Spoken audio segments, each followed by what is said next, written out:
भारत का उत्तर पूर्व, जहां पहाड़ बादलों को छूते हैं, नदियां रहस्यों की तरह बहती हैं और हर घाटी में कुछ न कुछ अनकहा छिपा है। इन्हीं रहस्यों के बीच कभी एक ऐसा साम्राज्य था जिसे लोग देवताओं की भूमि कहते थे। वो था कामरूप साम्राज्य। आज का असम कभी कामरूप के नाम से जाना जाता था। यहाँ का हर पत्थर, हर पेड़ किसी न किसी किंवदंती से जुड़ा है।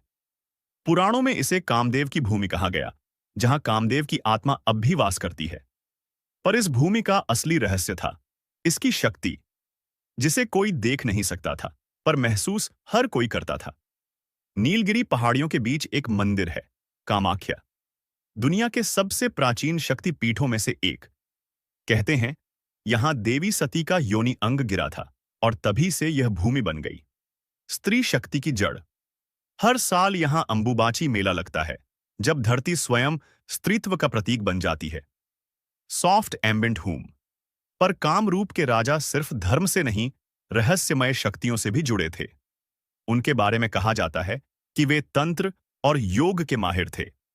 कामरूप के शासक केवल राज्य नहीं चलाते थे, वे ऊर्जा को नियंत्रित करते थे। उनकी राजधानी प्रागज्योतिषपुर, जिसका अर्थ ही था तारों से जुड़ा नगर।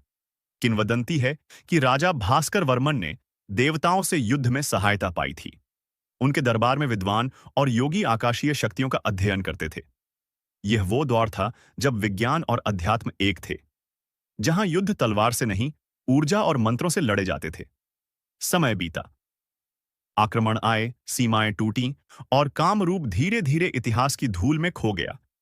लेकिन उस भूमि की ऊर्जा आज भी जीवित है।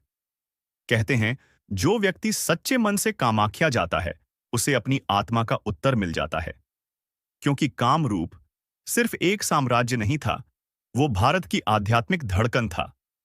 भारत की धरती पर हर साम्राज्य ने कुछ छोड़ा है, कभी मंदिरों के रूप में, कभी रहस्यों के रूप में। और कामरूप उनमें सबसे रहस्यमय था।